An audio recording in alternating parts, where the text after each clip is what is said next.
ॐ भूर्भुवः स्वः तत्सवितुर्वरेण्यं भर्गो देवस्य धीमहि धियो यो नः प्रचोदयात्। शांति शांति शांति. Namaskar my dear friends. In this video I am going to describe and explain Adhyatama Upanishad of Sukala Yajuveda. It is a minor Upanishad. The one Aja, unborn, is ever located in the cave of the heart within the body. Pṛṭivī, the earth, is his body. Though he pervades the earth, it does not know him. The waters are his body. Though he pervades the waters, they do not know him. Agni is his body. Though he pervades Agni, it does not know him. Vāyu is his body. Though he pervades Vāyu, it does not know him. Ākāś is his body. Though he pervades Ākāś, it does not know him. Manas is his body. Though he pervades Manas, it does not know him. Buḍḍhi is his body. Though he pervades Buḍḍhi, it does not know him. Ahaṅkāra is his body. Though he pervades Ahaṅkāra, it does not know him. Chiṭṭa is his body. Though he pervades Chiṭṭa, it does not know him. Avyakṭa is his body. Though he pervades Avyakṭa, it does not know him. Akshara is his body. Though he pervades Akshara, it does not know him. Mṛṭyu is his body. Though he pervades Mṛṭyu, it does not know him. He who is the inner soul of all creatures and the purifier of sins is the one divine Lord Nārāyaṇa.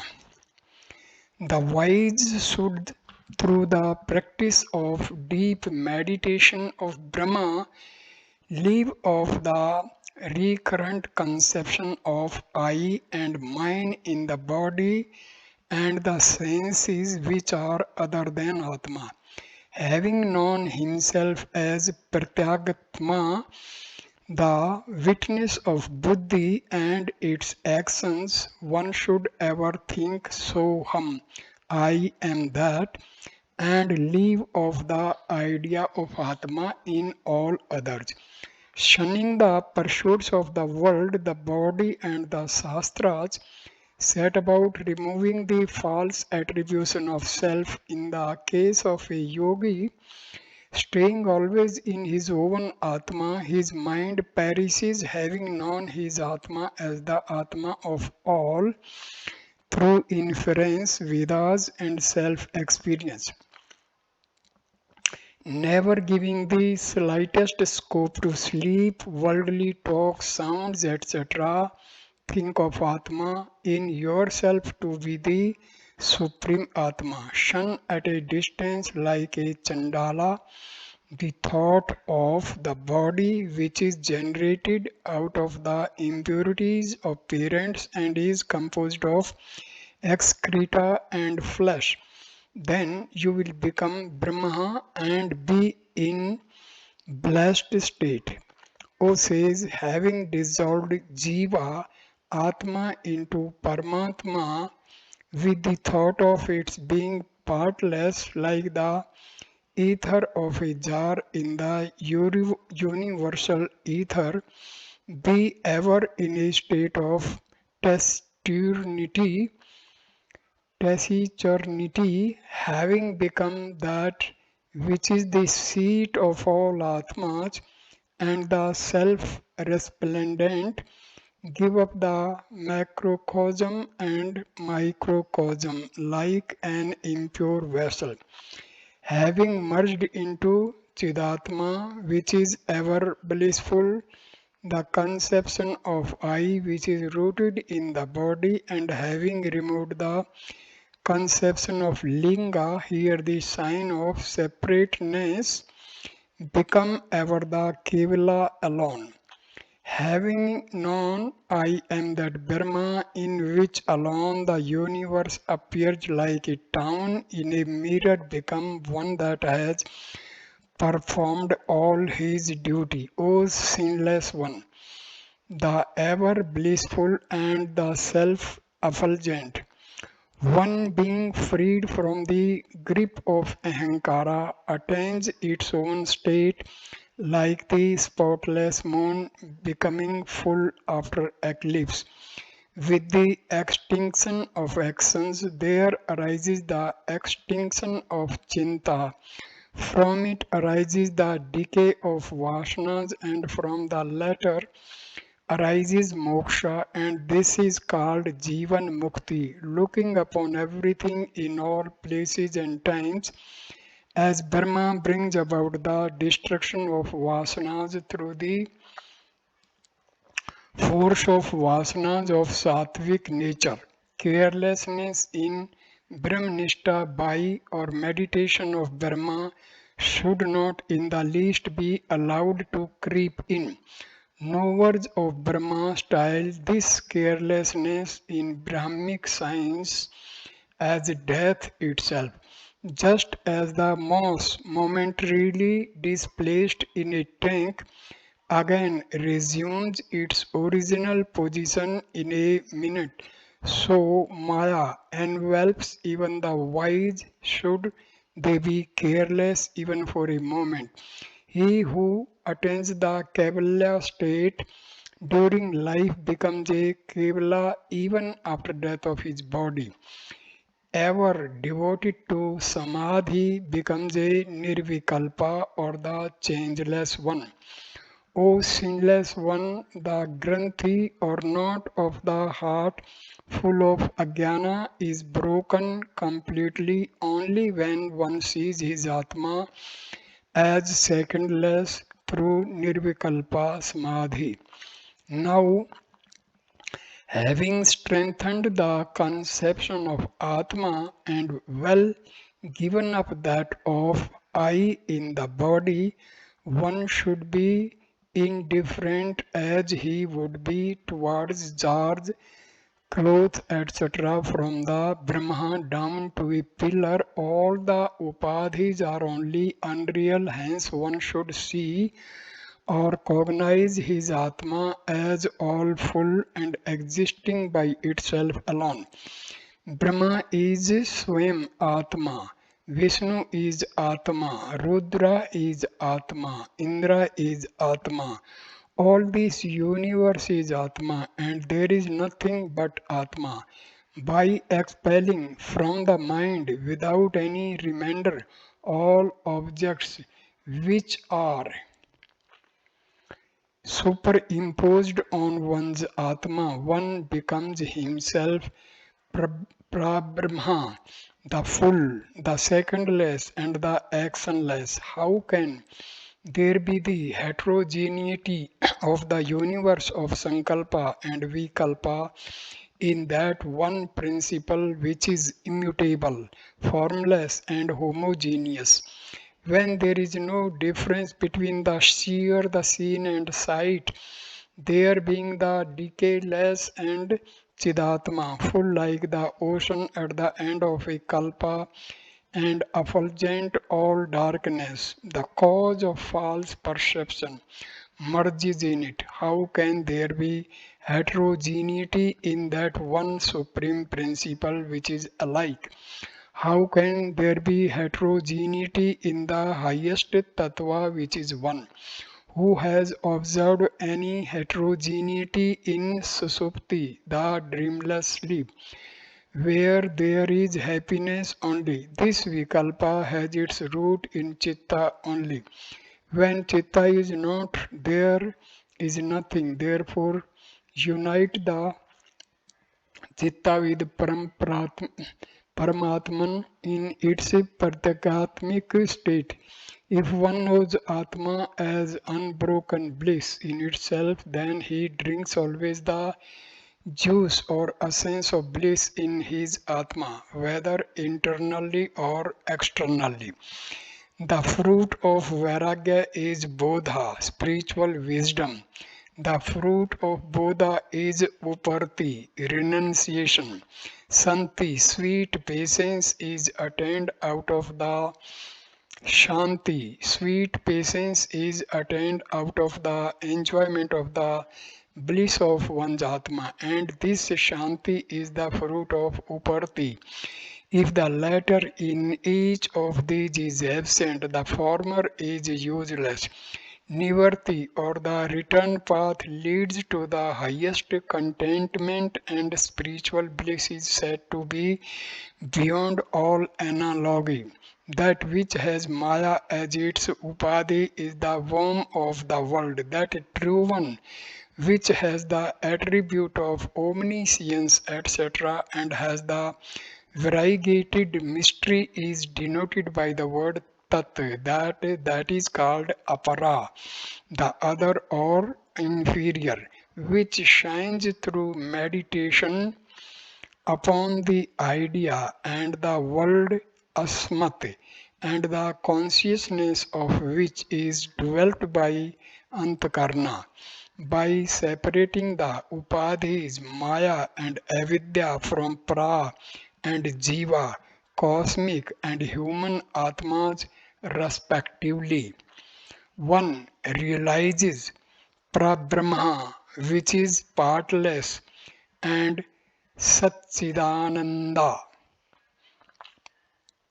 making the mind dwell upon such sentences or ideas as the above constitutes sarvana, hearing. It becomes manana, contemplation, when such ideas are quieted in one through logical reasoning. When their meaning is confirmed through these two processes, the concentration of the mind on it alone constitutes nididhyasana, that is called samadhi, in which the chitta, rising above the conception of the contemplator and contemplation, merges gradually into the contemplated like a light undisturbed by the wind. Even the mental states are not known at the time when one is within the scope of Atma, but they are only inferred from the recollection which takes place after the samadhi.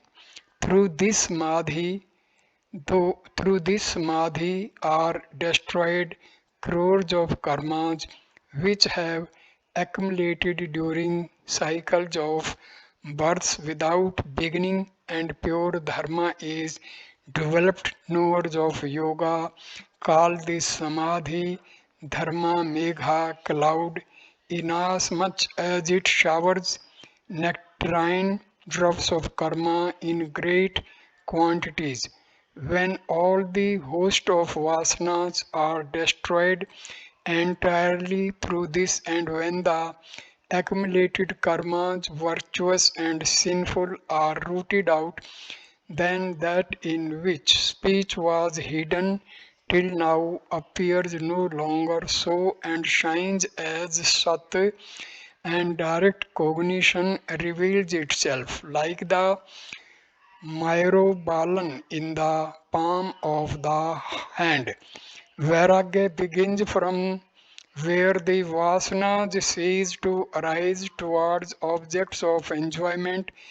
The cessation of the rising of the idea of I is the highest limit of Buḍḍhi. Uparti begins from where the mental states once destroyed do not again arise.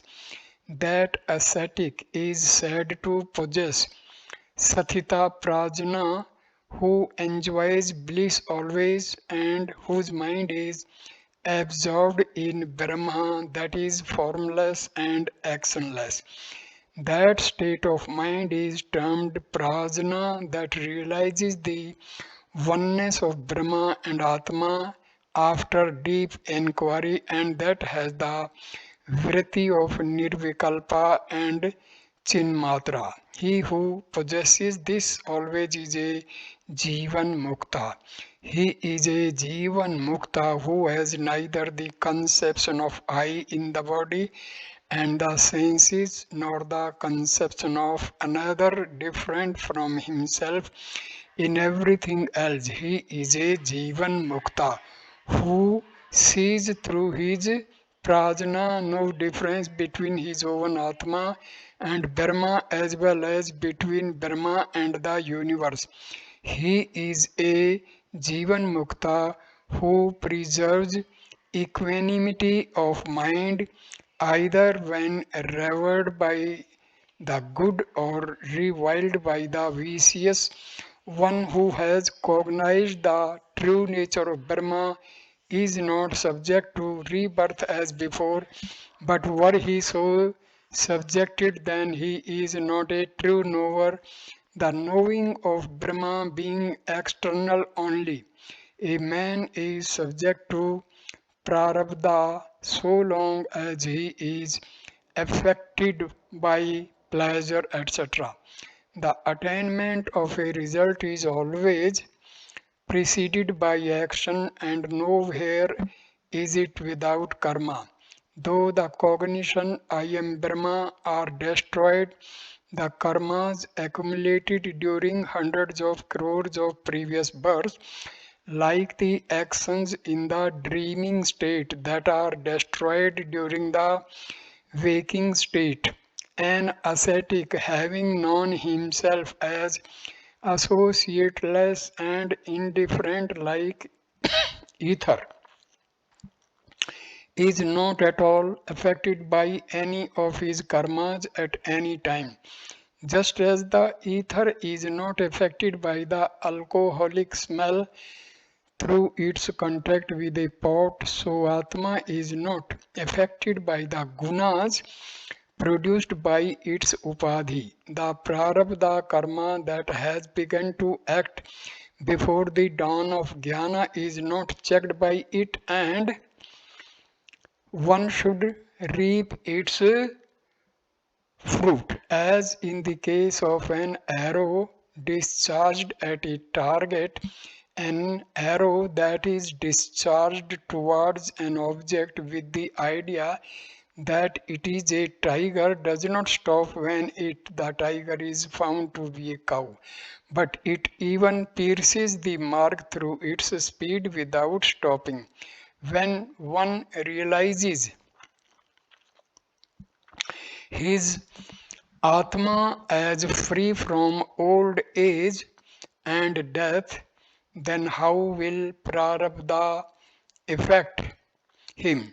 Prarabdha accomplishes its work only when one considers his body as Atma.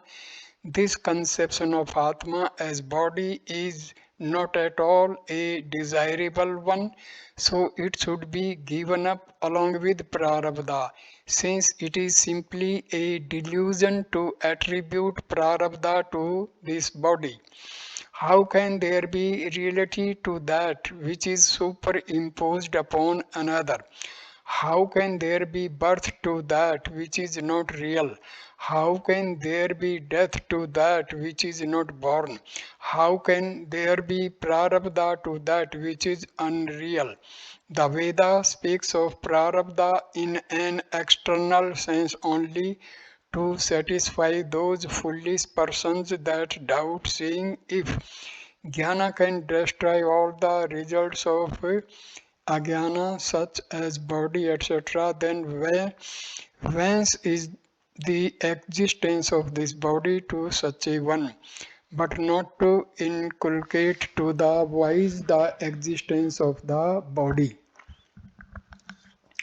Atma is all, full, beginningless, endless, immeasurable, unchangeable, replete with Sat, Chit and Ananda, decayless, the one essence, the eternal, the differentiated, the plenum, the endless, having its face everywhere, the one that can neither be given up nor taken up, the one that can neither be spotted nor be made to sport, the gunaless, the actionless, the subtle, the changeless, the stainless, the indescribable, the true nature of one's Atma above the reach of speech and mind, the one full of Sat, the self-existent,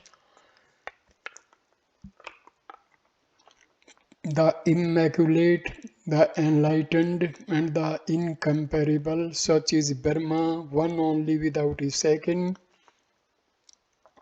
There are not in the least many. He who knows his Atma himself through his own cognition as the one who is not restricted by any is a Siddha, one that has accomplished his object, who has identified his Atma with the one changeless Atma.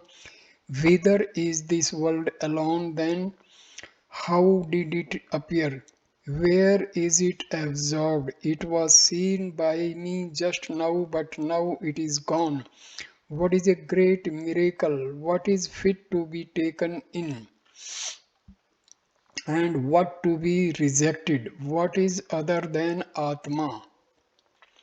And what is different from it? In this mighty ocean of Brahma, full of the nectar of undivided bliss, I do not see, hear, or know anything.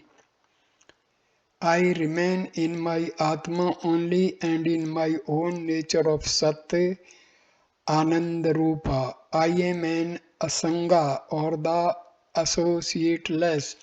I am an Asanga. I am without any attributes. I am Hari, the Lord taking away sin. I am the quiescent, the endless, the all-full, and the ancient. I am neither the agent nor the enjoyer. I am the changeless and the decayless. I am of the nature of pure enlightenment. I am the one and the perpetual bliss. The science was imparted to Apantratma, who gave it to Brahma. Brahma gave it to Ghoda Angiras. Ghora Angiras gave it to Rakwa, who gave it to Rama, and Rama gave it to all beings.